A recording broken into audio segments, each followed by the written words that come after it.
Gente, eu sou Fábio Nogueira, sou o diretor do IB Líder e a minha especialidade profissional é a estratégia corporativa. E nós temos um painel hoje com 5 especialistas de áreas completamente diferentes, né? Nós vamos falar hoje sobre gestão de empresas em ambientes incertos, que é o que a gente vive, né? Bastante, inclusive. E são especialistas que vão responder a perguntas diferentes, todas elas focando funções corporativas, gestão de funções corporativas em ambientes de incerteza. Mas eu queria, antes até de pedir que os nossos painelistas se apresentassem, eu queria fazer uma pequena introdução, né, contextualizar o nosso painel. Primeiro eu tenho que fazer uma confissão que me deixa até embaraçado. Eu não conhecia Extrema. Olha, eu sou consultor há 41 anos. Eu não conhecia Extrema. E conhecia de ouvir falar a cidade, mas não conhecia a pujança econômica da cidade. E olha que eu trabalho com estratégia corporativa, ajudo empresas a fazer plano estratégico, políticas de expansão, entrada em novos negócios, novos investimentos, aquisições. E eu não conhecia Extrema. Um dia me toca o telefone e é o Alex Almeida. Falou, Fábio, eu queria te convidar para participar do relançamento do IB Líder. E contou a história. Falei, Alex, Extrema? É sério isso?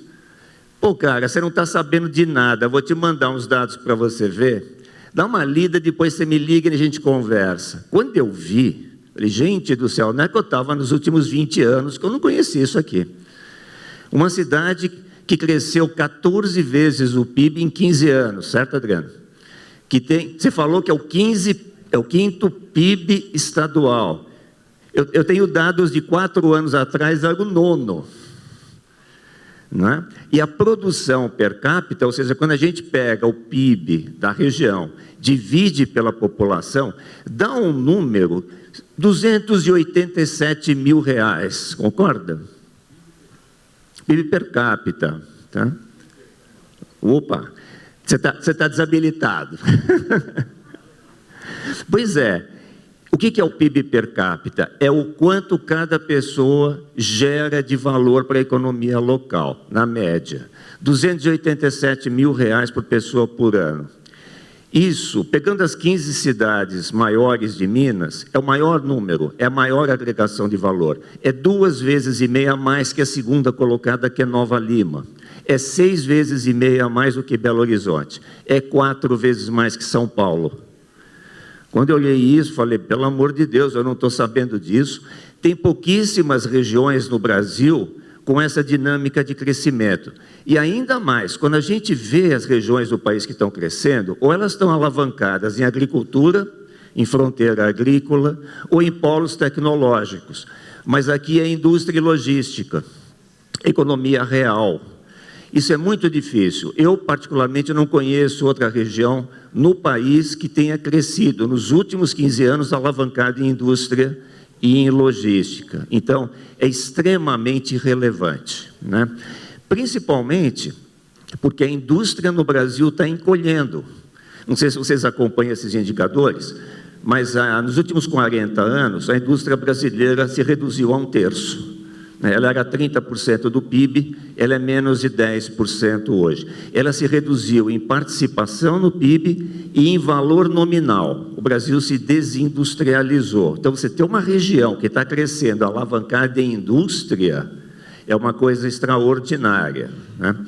O Brasil não só perdeu industrialização, o Brasil, como um todo, há muitos anos está com uma economia estagnada, né? A gente vive um processo que os economistas chamam de armadilha da renda média. Um país pobre consegue crescer até um nível intermediário, como foi o caso do Brasil, e depois, por uma série de razões, não consegue terminar o seu ciclo de desenvolvimento e se tornar um país desenvolvido. Argentina, a mesma coisa.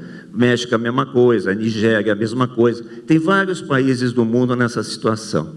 Então, a gente vem com um país em desindustrialização e com uma economia patinando há muito tempo. E que, infelizmente, a curto prazo não tem perspectiva de mudança. Precisaria de uma mudança muito radical no país para ele superar essas barreiras. não tem perspectiva disso acontecer, independentemente das eleições de outubro. Então, é um país que está estagnado. E o mundo onde a gente vive está passando por um trauma tremendo. A pandemia desestruturou a produção do planeta inteiro, né? Foi fechando fábrica na Europa, na China, nos Estados Unidos. Aí começa a faltar insumo no mundo inteiro. De repente você tem plástico, não tem borracha, você não consegue finalizar a sua produção. As cadeias produtivas todas se desbalancearam no planeta. O resultado disso foi aumento de preço, foi inflação. Quando começou a dar uma estabilizada no ano passado, vem essa guerra na Ucrânia, que não é trivial, não é uma guerrinha que está acontecendo lá. Primeiro que a gente tem um problema de energia. A Europa está deixando de comprar petróleo e gás à Rússia, está começando a comprar de outras partes do mundo. Pressiona preço, o preço da energia sobe. A Ucrânia é um dos maiores celeiros agrícolas da Europa. É ela que abastece o Oriente Médio e o Norte da África de alimentos. Ela não está conseguindo exportar porque os portos estão bloqueados. O preço das commodities agrícolas está subindo. Então, a gente tem no mundo inteiro uma inflação ascendente, chegando a 2 dígitos, que é um absurdo para país desenvolvido, por pressão de custo de energia e de custo de alimentos. Qual é a reação normal de todo o Banco Central no mundo para combater a inflação? Aumentar a taxa de juros. Se aumenta a taxa de juros, como a Suíça fez depois de 40 anos, o Japão fez, os Estados Unidos fez, a Inglaterra fez, o que acontece quando se aumenta a taxa de juros? Redução de consumo, redução de investimento. Ou seja, você tem uma recessão econômica. Então, nós temos um mundo que está em recessão, vai ficar em recessão em 2023 e 2024. Nós temos um Brasil que anda de lado há muito tempo com problemas estruturais que não são resolvíveis a curto prazo, e nós temos extrema crescendo a 2 dígitos. Como é que pode? Então, essa é a questão que nós vamos discutir. Extrema pode estar crescendo, agora as empresas que estão aqui vendem para o resto do Brasil, e o resto do Brasil não está crescendo. Então, esse é o problema da instabilidade que afeta as empresas que estão aqui. E eu vou depois pedir que vocês confirmem se vocês vivenciam essa realidade. Uma coisa é a situação da cidade, da região, atraindo novas empresas. Outra coisa é a saúde delas, saúde financeira, saúde de negócios, né? Portanto, a minha primeira pergunta é para você, Adriano. Aliás, eu vou pedir que você se apresente e responda a pergunta, e depois cada um se apresente e responda as suas próprias perguntas. Qual é o futuro de Extrema? Vai continuar crescendo assim? Boa noite, mais uma vez. Bom, meu nome é Adriano, hoje eu represento a Diretoria de Atração de Investimentos da Invest Minas, que é a agência de promoção de investimentos do governo do Estado. Mas a minha experiência foi como secretário municipal de desenvolvimento, né? O meu grande aprendizado nesse universo foi aqui mesmo na cidade. Eu venho de uma família de empreendedores, sou empreendedor, sempre acreditei que é só através do empreendedorismo e do desenvolvimento econômico que a gente vai conseguir mudar a realidade do país, e a gente foi colocando isso em prática aqui em Extrema. Extrema, ela ainda tem um crescimento para acontecer, mas depois por uma questão física. As grandes áreas já acabaram, né? Então, a cidade entra num voo de cruzeiro, o que é interessante, porque a gente precisa fazer o transbordamento desse desenvolvimento, porque a gente chama de eixo Fernão Dias, que é esse trecho entre Extrema e Pouso Alegre. Porque, historicamente, a gente teve sem nenhum pejorativismo a respeito das outras cidades, tá, gente? A gente tinha 2 polos de crescimento, Pouso Alegre e Extrema, enquanto as cidades do meio naufragavam ou ficavam estagnadas. Então, elas só serviam como celeiros de mão de obra, tanto para Pouso Alegre quanto para Extrema, né? A maior empregadora de Cambuí, por exemplo, é Extrema, e a gente precisa mudar isso. Isso gera um problema social, né? Alguém vai pagar a conta dessas cidades, a conta da saúde, a conta da educação, a conta das creches, etc. 50% do atendimento da saúde em Extrema não é para moradores de Extrema. Então, os moradores das cidades mais pobres começam a buscar o atendimento nas cidades mais estruturadas. Então, esse desenvolvimento precisa ser transbordado. Ele já está acontecendo agora. A Itapeva está ganhando 3 grandes condomínios logístico-industriais, Camanducaia está ganhando o seu primeiro, Cambuí recebeu algumas importantes indústrias, Estiva recebeu a sua primeira indústria, Estiva, que é uma cidade essencialmente produtora de morango, e Pouso Alegre vem também consolidando a sua atração de desenvolvimento. Mas Extrema deve entrar num voo de cruzeiro a partir de 24, 25, ela entra num voo de cruzeiro porque os espaços estarão ocupados. Então, você cria aí a oportunidade para outros setores. Extrema segue não tem receita de bolo, mas quando a gente definiu o modelo de desenvolvimento da cidade, a gente entendeu que ela não se especializaria. A administração municipal não permitiria a especialização da economia. Então, nenhum setor pode representar em Extrema mais do que 20% dos empregos. Toda vez que um setor vai batendo esse teto, outro setor começa a ser fomentado, de modo que você cria uma resiliência para a economia do município. Né? Tem sempre alguém demitindo e tem sempre alguém contratando. Né? Isso independente do momento. E nos últimos 30 anos, Extrema conseguiu manter esse crescimento sustentável, passando por todas as crises que nós tivemos, baseado nesse generalismo. Hoje, 80% dos empregos estão distribuídos em 14 setores. Então, isso dá um fortalecimento para a economia da cidade. Mas, enfim, a cidade esgota suas grandes áreas. Nós temos uma questão que é dificílima, que é a nossa topografia. Né? As construções são muito caras no município. Você, para gerar 1 metro de platô, você precisa de outros 3 metros para trabalhar. Então, a gente sempre fala de grandes áreas, o impacto ambiental também acaba sendo grande. Acabaram as grandes áreas e esse movimento começa a ser transbordado. Quando a gente foi para o governo do Estado, a gente levou esse mesmo modelo, de replicar essa ideia, colocar mais cidades na rota do desenvolvimento.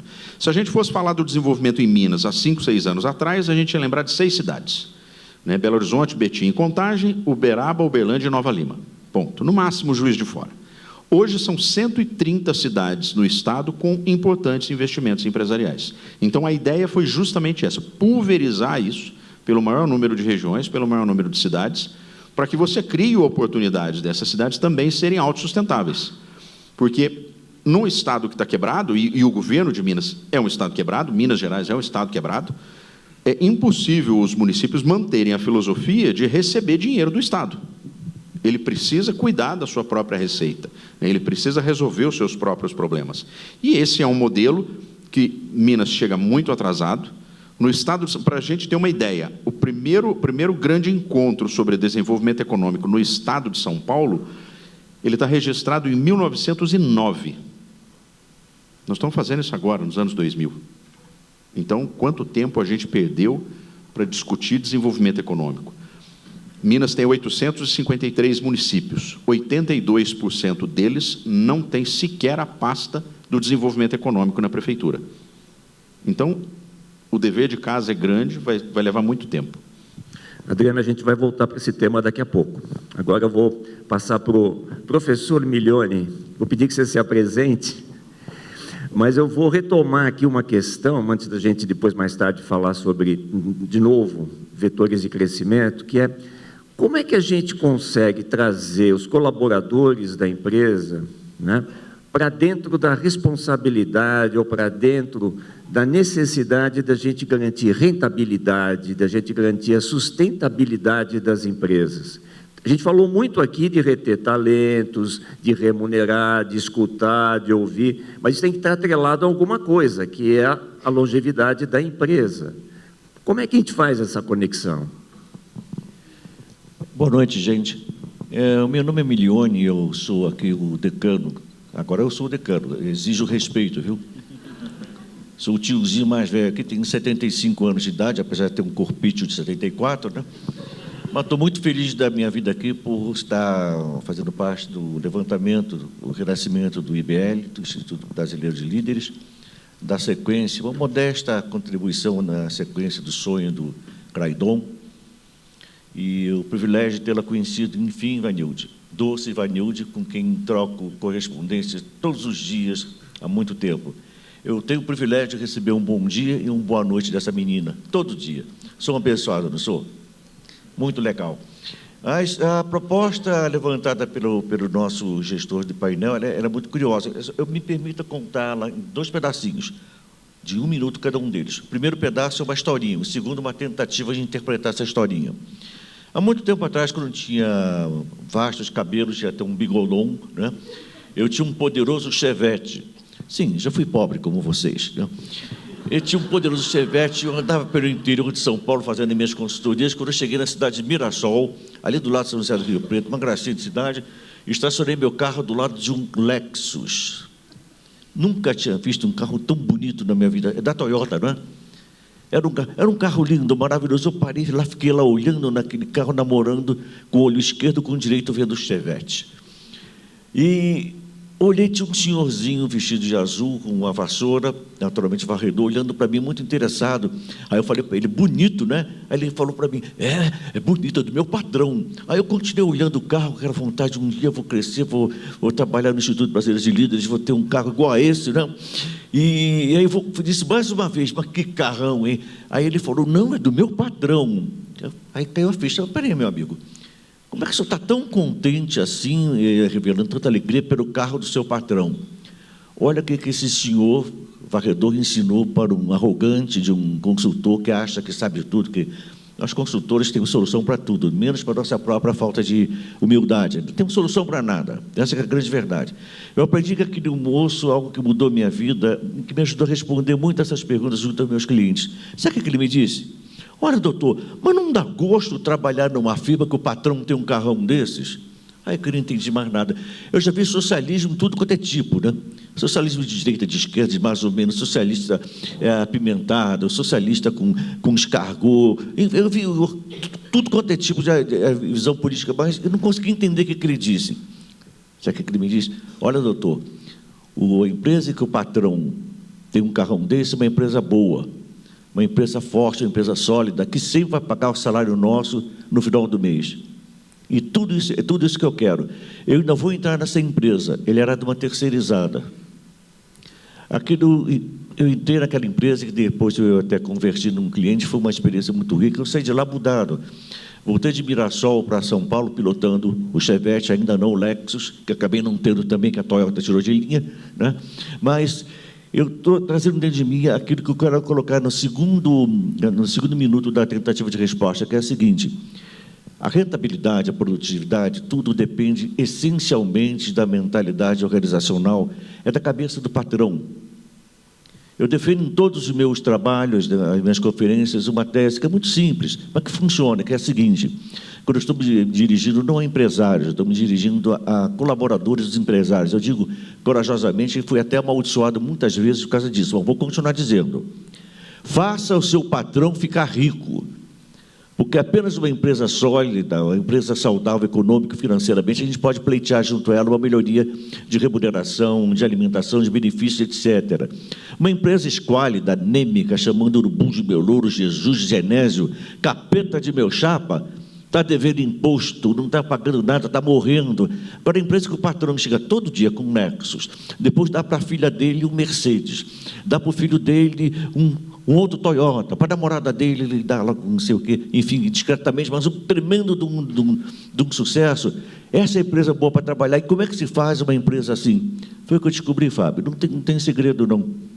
A retenção, fazer com que a empresa, o colaborador, atue fortemente no projeto de rentabilidade, produtividade da organização, eu aprendi naquela empresa, fui pesquisando nos últimos 25 anos, desde então, onde se deu esse fato, e acabei descobrindo que não é fórmula, é uma percepção que é a seguinte: primeiro, uma empresa, para ser competitiva, para ser rentável, para ser forte, tem que ter um RH poderoso. Chega de botar no RH aquele garotinho, aquela menininha que diz que trabalha em RH porque gosta de gente. Eu tenho vontade de perguntar para ela: com quem você copula com o quê? Com uma moto niveladora? Com um trator? A sua mãe, por acaso, era uma abóbora? O seu pai era uma... Bom, deixa para lá. Quase que sai, né? Porque não tem essa de ficar trabalhar em RH porque gosta de gente. Não pode colocar esse tipo de gente para trabalhar em RH. A porta de entrada de uma empresa é o RH. O RH tem que ser muito bem remunerado, apoiado, respeitado, porque ele impede o mais grave erro que uma organização possa ter e que jamais será corrigido. Não há treinamento, não há cara feia de patrão que corrija um erro de seleção.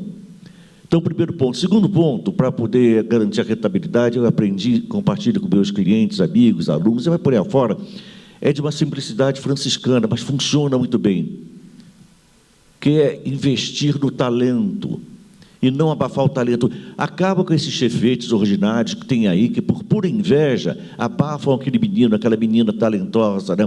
Que um indivíduo que não consegue entender que uma mulher pode ser melhor do que ele naquilo que faz. Ele ainda ele é um troglodita, ele é um ptecântropos eretos ainda lá atrás, lascando pedra de sílex, que depois ele vai lá, pega, arrasta a mulher pelo cabelo, assim, e leva para a caverna dele para depois gerar outros monstrinhos como ele.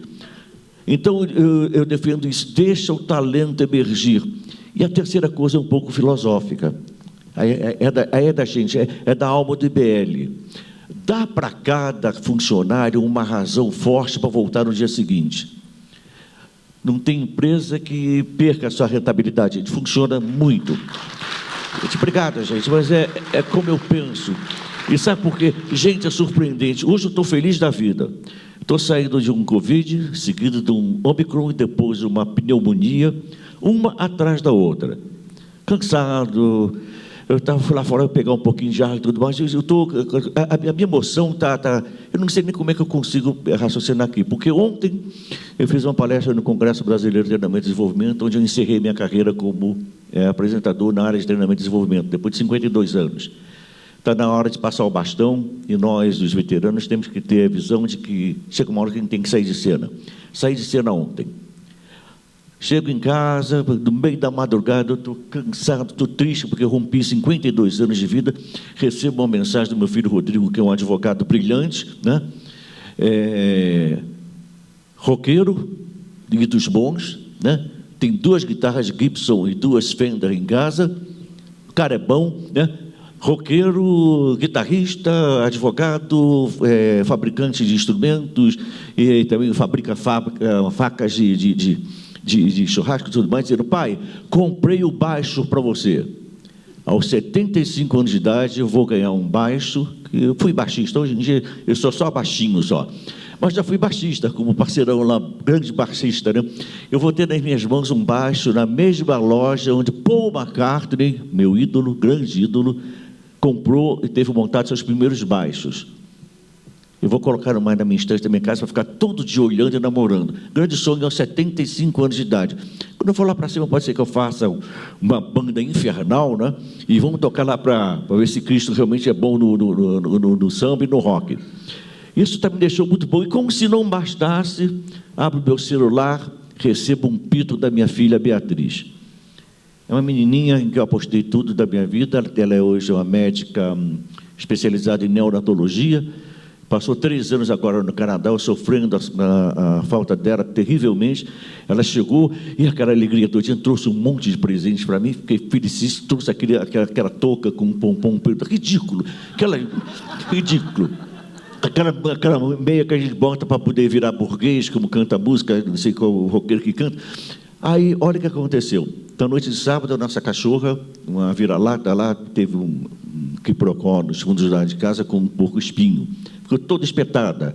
E foi aquela correria, leva a cachorra para aquela chororô, ela chorou, eu chorei, foi um escândalo, né? E conseguimos um veterinário que o atendesse. Ele fez um serviço porco lá, mas atendeu e cobrou R$ 1.750. Beatriz, minha filha, enfurecida, e quando ela estava enfurecida, ela dá uma de Laurinha, que é o apelido dela, que é a Beatriz enfurecida, louca, dizendo todos os palavrões que ela aprendeu na faculdade contra aquele médico. Meu Deus do céu. Aí, o que aconteceu? Ela pagou, né? E na segunda-feira recebeu um chamado de madrugada, porque havia um caso terrível de um recém-nascido com o coração para fora. O coração estava... Ela foi encaixar o coração de um bebezinho de 3 ou 4 minutos de vida de volta. Lá foi ela, e foi e voltou, está feliz. Pai, esse vai ser corintiano.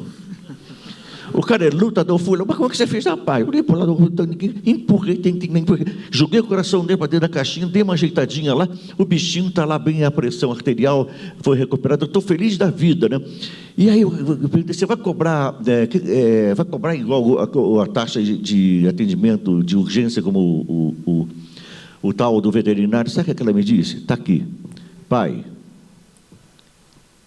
Você me formou para salvar vidas e não para ganhar dinheiro para comprar sapatos e bolsas. E olha que ela gosta de sapato e bolsa, viu? Tem 80 pares de tênis em casa. Eu estou feliz, gente.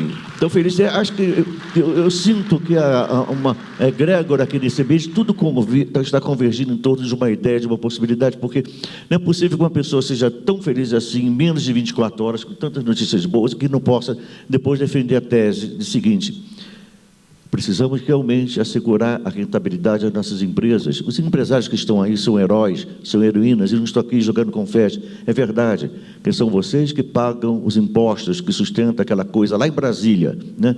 São vocês que geram os empregos, que ajudam a colocar feijãozinho na mesa de muita gente.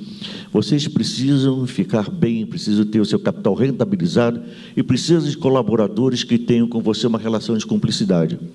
Comece com o RH, pense como RH, porque você é o gestor dos seus colaboradores, e deixe o talento humano trabalhar.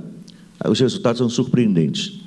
Eu contei essas experiências para você, do presente que eu estou ganhando da minha filha, porque é o que está mais próximo do meu coração, agora renovado com 4 stents, depois do infarto, né? Mas está resistindo bem a essas emoções todinhas, eu que ratifico, como se eu estivesse começando a minha carreira. Minha profunda fé no ser humano enquanto um projeto viável, mas principalmente daqueles que, contra tudo e contra todos, o empresário brasileiro, são capazes de viabilizar o que foi comentado pelo nosso secretário a respeito da pujança dessa cidade. É isso, Prata, funciona assim. Legal, Grande, obrigado, viu? Elza, depois de você se apresentar, conta para a gente um pouquinho sobre uma função que é crítica nas empresas hoje, que é o marketing, ferramenta principal para gerar vendas, né? E num mercado incerto, se a gente não tem um marketing funcionando adequadamente, não vai ter boas vendas. E aí não tem teoria de gestão que aguente. Me fala um pouquinho o que é marketing integrado. É comunicação de marketing integrado, né? Boa noite, pessoal. Depois do professor, decano, vou ficar aqui, né, me esforçando para poder chegar próximo. De formação, eu sou desenhista industrial, mas trabalhei durante mais de 40 anos com comunicação, e todo mundo acha que comunicação é muito mais propaganda. E, na verdade, eu trabalhei muito menos em propaganda e muito mais em marketing promocional, em comunicação integrada de marketing. Ou seja, você tem que pensar na comunicação interna, você tem que pensar no evento, que muitas vezes é um evento interno ou até para os seus clientes, passando por motivação, passando também por trade marketing, ou seja, trabalhar na distribuição do produto até o varejo e o consumidor final, né? Então, tudo isso é um composto de serviços de marketing que, através dos processos de comunicação, você faz chegar o seu discurso, o seu conteúdo para o público que você está conversando, dialogando. Hoje em dia, se fala muito comunicação integrada de marketing como um processo de venda no digital, onde você tem um funil de vendas, aquela coisa toda do SEO e tal.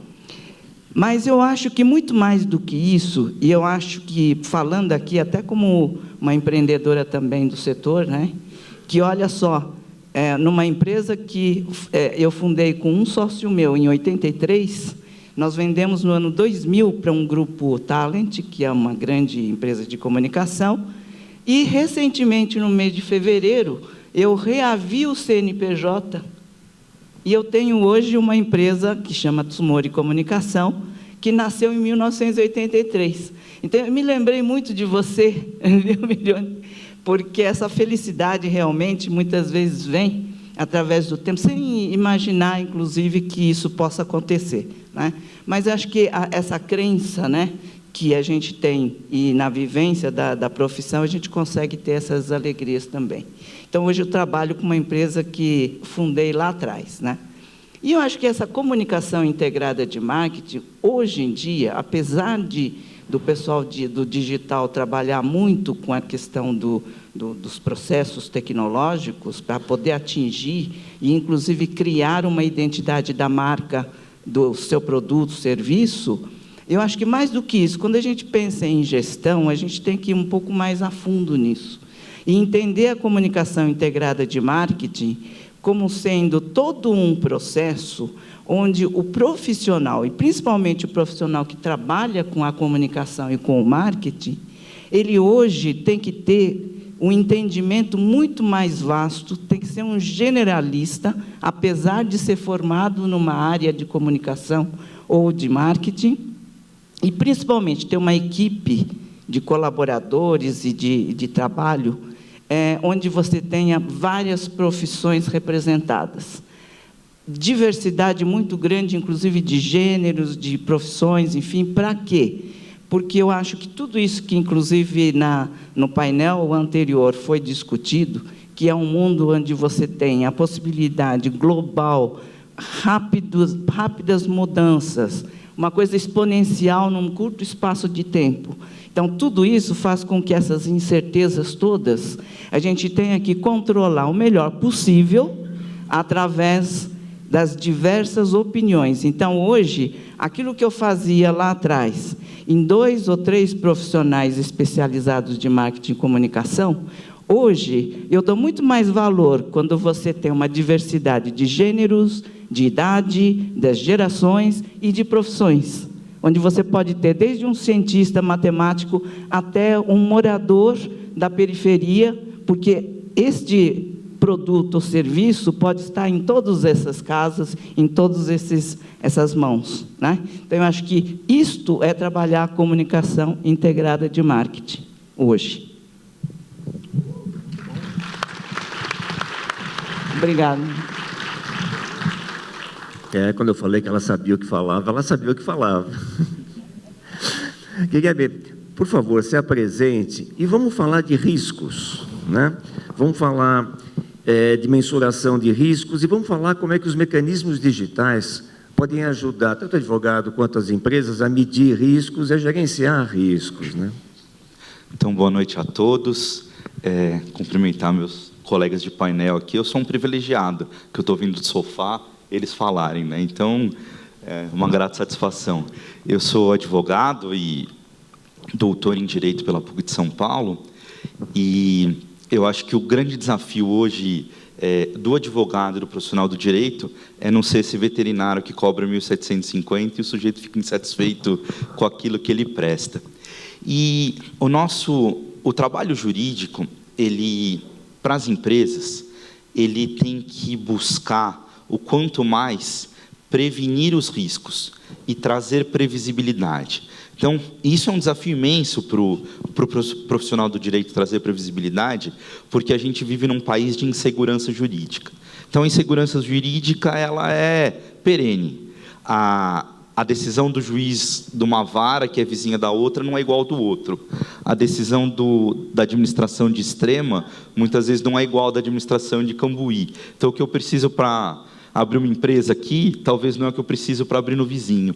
Então, compete ao advogado ajudar na busca dessa previsibilidade. E aí entra os mecanismos de tecnologia, que o Bill, meu sócio, se antecipou aqui e já falou alguma coisa, mas o advogado sempre foi um sujeito arcaico, né? O cara que aprendeu na faculdade só na lousa e no giz, que usa o terno, né? Ele já é mal visto, né? Então ele está no campus da universidade, né? Todo mundo de tênis, calça jeans, e o pessoal do direito está de terno, porque ele vai fazer estágio e tem que ir vestido daquele jeito. Então ele já é mal visto, né? Ainda se cobra 1.750 de noite para fazer uma coisa, tá lascado, né, Emiliano? Tá lascado. Então, como mostrar que o advogado ele é parceiro do negócio? Eu acho que isso é o desafio. E as tecnologias nos ajudam muito com isso, com os avanços. Então, a gente entender como o sistema ele pode contribuir para a gente analisar todas as ações que aquela empresa já sofreu e trazer isso num dashboard, num gráfico, para mostrar para o gestor aquilo que precisa ser alterado. os mecanismos de jurimetria, né? A jurimetria é um conceito novo agora na tecnologia jurídica, né? Já existe isso, de tentar entender a previsibilidade das decisões judiciais. Então, determinados juízes ou determinadas regiões do país decidem de uma forma e em determinadas regiões decidem de outra. Isso é possível por meio de sistemas trazer essa previsibilidade. E essa previsibilidade ajuda nas escolhas. Então, o profissional do direito, usando a tecnologia, e ele também tem que ser um profissional multidisciplinar, como é o do marketing. Então, eu brinco muito no escritório que a gente tem que saber um pouco de tudo com a profundidade de um guspe. Por quê? Porque a gente precisa entender o negócio. Eu preciso ir lá na fábrica, entender como é que é a linha de produção, o que ele faz, para que ele vende, por quê. E entendendo o negócio, olhando a tecnologia, a gente consegue melhorar um pouco o ambiente inseguro de negócios que, infelizmente, a gente tem no Brasil, que não é por culpa do advogado, mas por culpa de N fatores que a gente tem, e a tecnologia tem contribuído muito com isso, para dar esse norte e facilitar a comunicação, porque o advogado tem que saber se comunicar com o seu cliente interno. Então, não adianta eu chegar lá para o diretor financeiro, contar um monte de doutrina em latim, né? Falar um data venia e ele não entender nada e não conseguir trazer uma solução que seja efetiva para aquilo que ele precisa. O advogado ele tem que ser criativo, mas o advogado ele também não pode ser louco a levar o cliente em risco em teses furadas. Então, existem teses que são absurdas, que nunca vão vingar. E cabe ao advogado também dizer, isso não é viável. Mas também pensar junto o negócio com a tecnologia para trazer soluções viáveis. Você sabe de uma coisa, eu me lembrei agora. Existe uma coisa recente que eu soube, que é o design legal. O design legal. Que ajuda muito nesse processo do entendimento, né? Exatamente. A gente tem... até a doutora Glaupa, que é nossa especialista no escritório nessa frente, ela é dedicada a nos ajudar com isso na comunicação com os clientes. O design, a comunicação dos riscos. Então, você conseguir apresentar para o gestor um gráfico de pizza. Então, vou muito para a área trabalhista nossa do escritório. Então, eu faço um gráfico de pizza e digo o seguinte, historicamente, você teve tantas ações trabalhistas por insalubridade ligada ao uso de tal produto, ou pelo risco no itinerário, e conseguir traduzir isso que seja viável. Diferente de eu mandar para o gestor 12 sentenças, que vão falar N coisas, mas não vão ser diretos no assunto, e ele não conseguir digerir isso. E os dashboards, e muita gente tem usado isso também em petição, de ser conciso, né? E a gente ter uma comunicação direta, simples e direta. Exatamente, simples e direta naquilo. E isso é uma quebra de paradigma enorme no mundo jurídico, da comunicação, e nesse sentido, mas a gente tem caminhado... Você vê como a gente consegue trabalhar em conjunto, né? Em aspectos tão diferentes. Exatamente, né? Exatamente.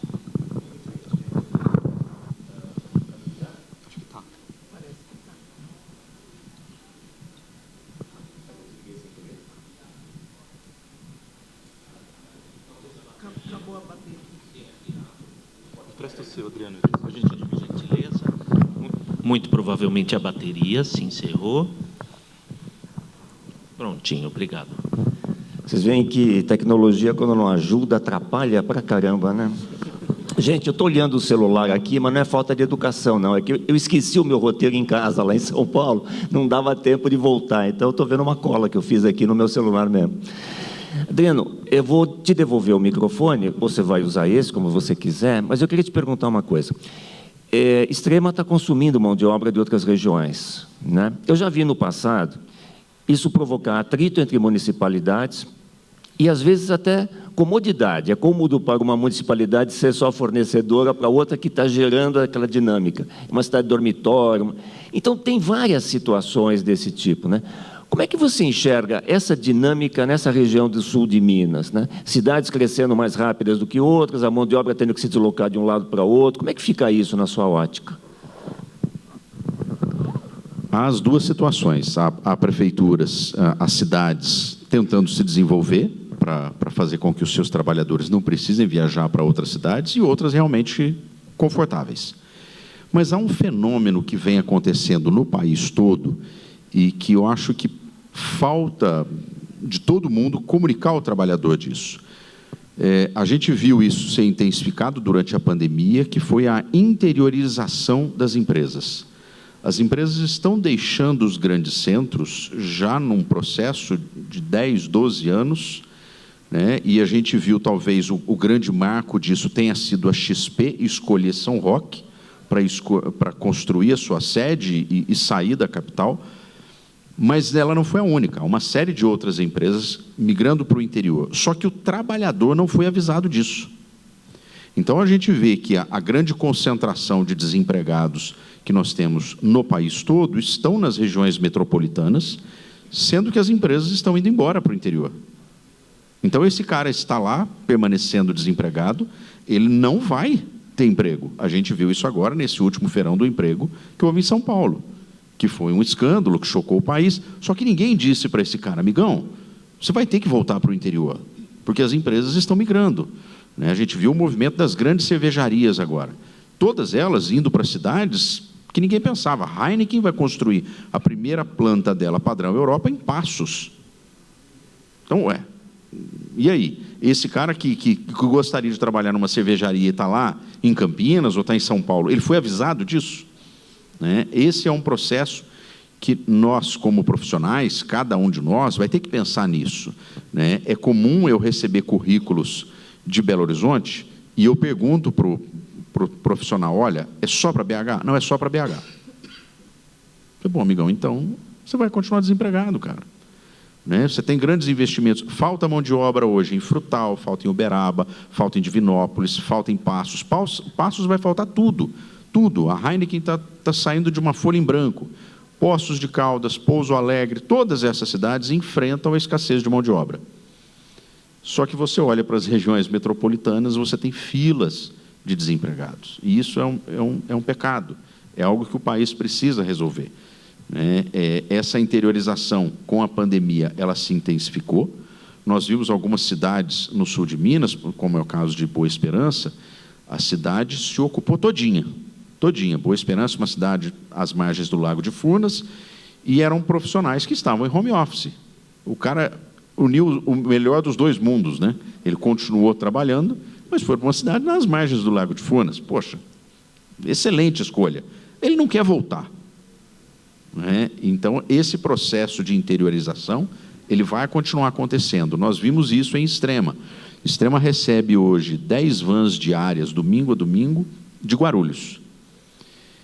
E eram pessoas que estavam lá desempregadas há muito tempo. Outro dia eu estava conversando com um rapaz que ficou 4 anos desempregados, fazendo bico, motorista de aplicativo, etc. e tal, tentou de todas as maneiras, até que um colega disse para ele, cara, lá em Extrema precisa de gente. Aí ele veio e já voltou com o emprego arrumado. Esse é um processo que o país precisa resolver. Nós estamos distribuindo as empresas por outras regiões, mas os trabalhadores não. Extremamente necessário, viu, Adriano? Não tem como você fazer uma cidade como São Paulo, com 11 milhões de habitantes, ser boa para todo mundo. Não tem, porque a população tem demandas crescentes e você não tem recursos para estender a infraestrutura e os serviços para todas. E quando os empregos estão indo embora, o melhor jeito de você equacionar isso é você estimular as pessoas. Só que é complicado você fazer isso acontecer, porque não é só dar um peteleco nas pessoas, elas têm que ter condições de mudar. E as condições são escola para filho, casa para morar. E enquanto a gente tinha o processo de convidar as pessoas para irem para os grandes centros, a gente dizia que morar no interior era morar na roça. Isso foi cultural no país. Exatamente. Agora a gente diz que é qualidade de vida. Aí como é que fica a cabeça do cara? É o discurso, Adriano. Exatamente, mas é algo que a gente vai precisar rever. Eu acho que a pandemia acelerou isso, Ela acendeu uma luz amarela de que algumas situações são insustentáveis nos grandes centros. O mundo vem discutindo o ESG justamente por isso, porque muitas situações são insustentáveis. É impossível prover tudo para todos numa quantidade absurda de gente. Como a gente discute muito isso com o exemplo de São Paulo, porque tudo é muito. Tudo. Tanto o que é bom quanto o que é ruim. né? E é impossível se abrir mais avenidas, é impossível se consumir mais água, devolver mais esgoto. Chegou num patamar insustentável. Então, a gente precisa fazer o caminho inverso, preparar as cidades do interior para receber com qualidade de vida, né? E eu acho que o primeiro passo é entender isso, né? Que a gente não volta para a roça. Eu escuto muito isso. Estou voltando para a roça. Agora está voltando para o paraíso, né? Está saindo do drama e voltando para o paraíso. Exatamente. Milione, muito aqui se falou, a gente discutiu muito em como engajar as pessoas, como garantir o comprometimento delas, a lealdade, o esforço, o compromisso delas com a empresa. Quando a empresa vai bem, é uma história. E quando a empresa não vai bem? Me lembro um aprendizado com outro indivíduo fantástico. O portador de boas notícias é sempre bem-vindo, né? Então, a gente encontra aí nos congressos, nos seminários, o que tem de profeta, o que tem de arauto de soluções milagrosas, de coisas do tipo, desperte o gigante que tem dentro de você. Eu detesto aquele tal de Tony Robbins por causa disso. Porque dentro de nós, o único gigante que nós temos é o intestino, que mede 9 metros, gente. E o conteúdo dele não costuma ser exatamente romântico, né? Não podemos dizer com uma pessoa de uma forma assim tão leviana, que é tudo tão fácil, que é só despertar o gigante dentro de si. Eu tive que enfrentar esse desafio com um cliente meu. A única solução que eu tive no meio da noite, de madrugada, quando parece que os anjos protetores, os desamparados consultores, costumam fazer uma piedosa visita, né? Foi a solução que eu dei para ele no dia seguinte: olha, abre o jogo. O que nós fizemos juntos na sala dele, 7h15 da manhã, quando o expediente começou, administrativo às 8 horas, a ideia estava pronta. Ele fez com a própria mão dele, ele tinha habilidade de desenhar, uma empresa até de relativo porte, né, muito bem posicionada no seu market share, mas ele escreveu lá, bolamos juntos um programa assim: estamos juntos no mesmo barco que está furado. Botou lá botou lá no refeitório, e a próxima conversa no pé da escada que ele teria com os seus colaboradores seria em função do que estava escrito nessa frase. Conversa no pé da escada, que ele subia numa escada dessa de pintor toda manchada, lá no refeitório, e no gogó, não tinha uma comunicação complexa, era no gogó não, gogó e cuspe. Ele abria o jogo, ele conversava da boa notícia, brigava, punia. Sabe o que ele fez, Fábio? Gente, o emprego de vocês está em risco. O meu emprego, nem tanto, porque eu tenho reservas pessoais, que eu venho acumulando esses anos de trabalho todinho, mas o de vocês está em risco. A empresa está na seguinte situação: ele contou o que está fazendo, o que nós podemos fazer. Olha, foi fantástico que foi feito, o próprio pessoal da fábrica, um deles, só um programa que eu me lembro bem, o grupo lá criou, dos trabalhadores na linha de produção, um programa chamado PPP, Programa de Prevenção de Pepinos. Eles haviam detectado que havia uma perda residual muito grande em função de falhas do processo, manipulação inadequada. Isso resultava num prejuízo financeiro enorme para a empresa. E esse foi um programa que foi o primeiro a ser implantado, mais rápido, que já estava na cabeça do pessoal, e vários outros programas foram implantados no sentido de alavancar resultados e, ao mesmo tempo, defender a continuidade da empresa. Pasmem, o sindicato, inclusive, apoiou a iniciativa dos colaboradores que resolveram suspender de imediato o que estaria incluído no próximo dissídio coletivo, que provocaria um aumento bastante substancial na folha de pagamento. O que eu aprendi, Fábio? Quando a situação está, a administração de situações de crise, não tem guru que dê jeito, não tem consultor com fórmulas mirabolantes, que me perdoe os consultores, mas eu tenho que ser honesto, né? A essa altura do campeonato, adquire o direito até de dizer bobagem, porque velhinho dizendo bobagem fica até engraçado, né? Mas nós temos que ter a coragem de acreditar no ser humano. O ser humano é fantástico. Dá uma mínima chance do indivíduo para ele poder colocar a sua verdade, o seu encanto pela empresa, e será surpreendente. Administrar a crise só pode ser administrada com quem vivencia a crise. Porque a pior coisa que tem no sentimento das pessoas é você, como aconteceu comigo, eu voltei de férias no dia 14 de janeiro de um determinado ano, eu era gerente de recursos humanos, não pude entrar na empresa, o meu crachá estava bloqueado na portaria, eu e todos os meus colaboradores não pudemos entrar na empresa, porque nós tínhamos sido demitidos durante aquelas férias, aquele recesso de fim de ano. Gente, é horrível. Não sei se você já passou por isso. Você ser lesado, você ser traído do que você tem de melhor, que é a sua fé, a sua confiança na empresa. Ora, se faziam isso com um gerente de recursos humanos, com 2 outros cargos de nível gerencial, um grupo técnico especializado, imagino que não se fazia com a peãozada, como costumavam chamar, né? Então, isso me traz para hoje, para tranquilamente oferecer a seguinte resposta: aposte no talento humano. Milagre ninguém faz. Aquele que faz milagre, nós vamos pura e simplesmente até duvidar da honestidade dele, etc. Mas traga para o indivíduo a oportunidade de defender a empresa dele. É surpreendente. Grupos de trabalho, as chamadas sessões que a gente chama de brainstorming, que eu estou, na verdade, para chamar de toró de parpite, né?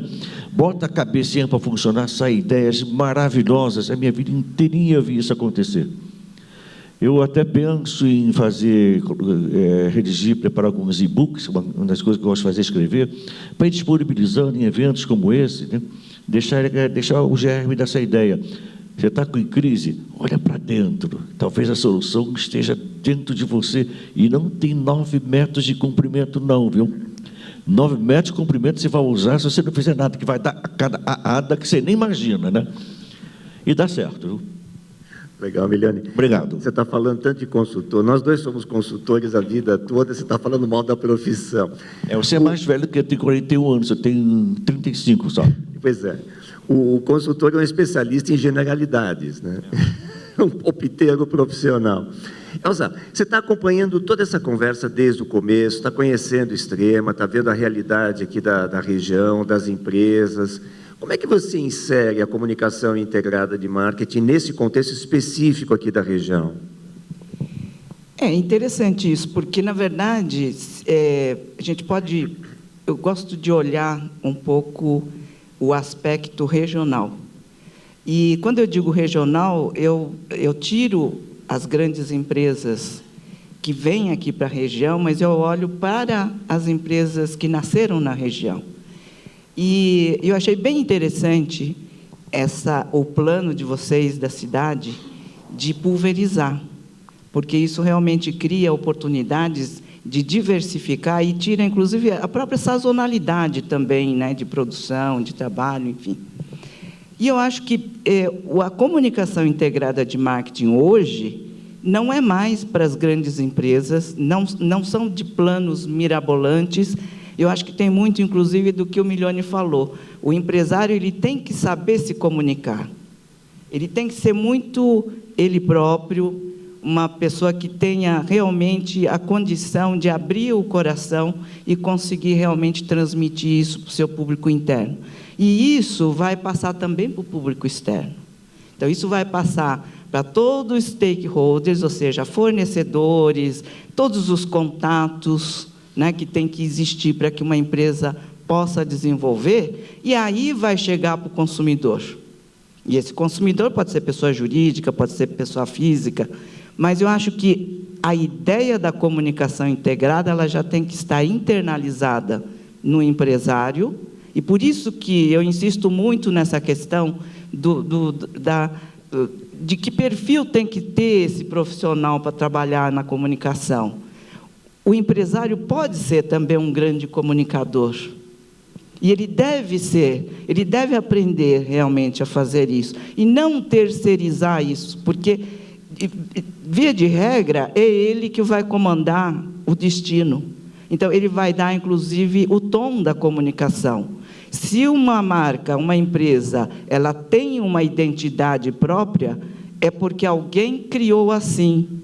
E foi exemplo, para depois isso ser passado em linguagem mais complexa, como diz o professor, pela própria ação, sistemas, enfim, as técnicas de comunicação. Mas se não existir esse elemento que cria, não vai ter continuidade, não vai ter verdade, não vai ter sustentabilidade.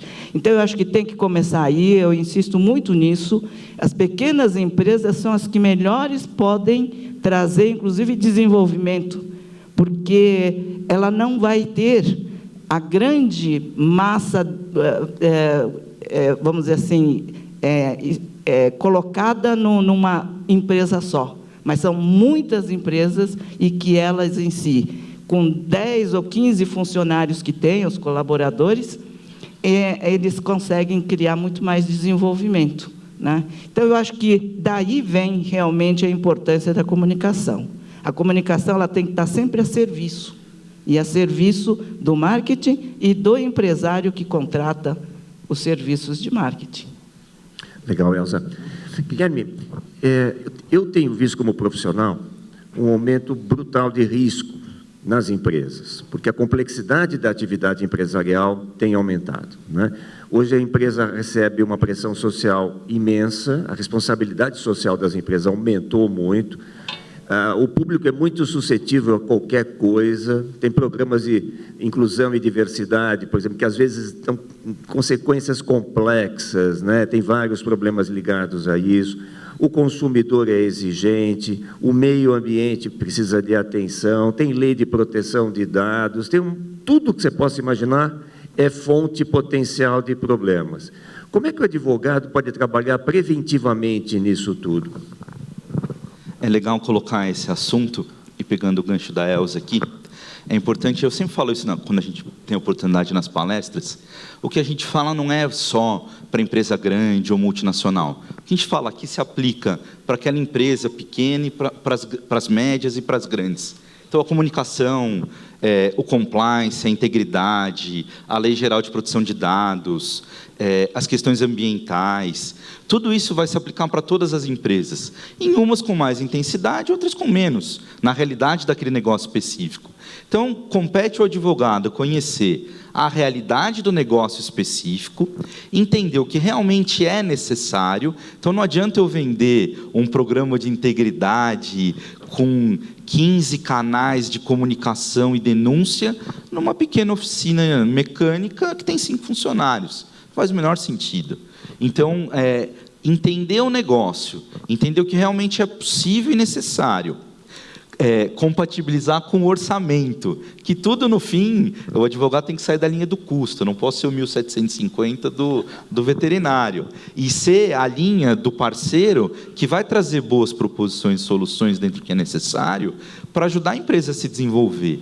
E ter essa comunicação eficiente no sentido de mostrar os riscos, saber mitigá-los e aí o Alex foi maldoso aqui com o Bill, meu sócio, porque falou que o advogado só fala depende. E aí eu vou defender o Bill, porque o advogado fala depende para depois concluir. Porque ele fala depende para dizer, ó, sua situação é o seguinte, acontece isso ou aquilo. Se você optar por isso, vai acontecer X. Se você optar por aquilo, vai acontecer Y. Você apresentou o risco. Quem vai decidir sobre qual risco tomar é o gestor, é o empresário. Então, o depende serve para isso, e é nisso que o advogado tem que ser o parceiro do negócio. Gente, eu estou pressionado pelo tempo aqui. Eu queria fazer mais uma pergunta para todos, mas eu não vou conseguir. Realmente batemos no limite do tempo.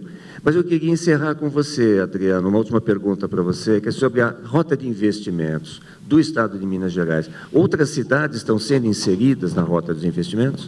Sim. Hoje nós temos grandes investimentos em 130 municípios do Estado. Minas é um país, né? Um país do tamanho da França, 853 municípios. Então, nós temos, para cada região do Estado, alguns movimentos acontecendo. Quando a gente olha para o norte de Minas, principalmente a região de Montes Claros tem se tornado um dos maiores polos farmacêuticos do país. Então, a gente tem lá a construção da nova planta da Eurofarma, da Cristália, que já entra em atividade no ano que vem. São plantas de, cada uma delas, quase 3 bi de investimento. Então, é um movimento naquela região. Quando a gente olha para o Triângulo é tradicionalmente muito forte no agronegócio. A questão dos fertilizantes movimentaram o mundo todo agora com a guerra da Rússia na Ucrânia, e os dois países são grandes fornecedores de fertilizantes para o Brasil, principalmente. E então, essas indústrias se movimentaram. No sul de Minas e o sudoeste de Minas, a gente continua tendo um movimento de industrialização muito forte. A gente vai ter a chegada da Midea em Pouso Alegre, que é a maior fabricante de linha branca do mundo. A gente tem a nova cervejaria da Heineken em Passos. A gente tem uma grande planta da ADAG sendo construída em Juiz de Fora, que é uma fábrica de latas e uma fábrica de garrafas. A gente tem a Docol e a Lorenzetti construindo suas plantas em Poços de Caldas. Então, a gente tem um movimento muito grande no estado todo. E, além disso, a gente tem dois movimentos que a gente ainda considera de futuro, mas que já começaram a virar realidade. Um deles é a produção de energia fotovoltaica no norte de Minas. Hoje o estado de Minas é o maior produtor de energia fotovoltaica do país, e elas estão sendo construídas por conta da planta da nova bateria de lítios que está sendo produzida em Araxá para equipar os veículos elétricos. Então, a Bravo Motors, que está sendo construída em Nova Lima, uma planta que vai ter cerca de 25 mil funcionários, vem por conta disso. Então, são negócios que a gente chama de futuro, mas que a base já começou a ser construída agora. Se imagina que o veículo elétrico no Brasil seja um sucesso daqui a 100 anos, mas ele vai começar a ser produzido agora. Gente, muito obrigado. Eu queria agradecer aos nossos painelistas, agradecer a atenção de vocês todos.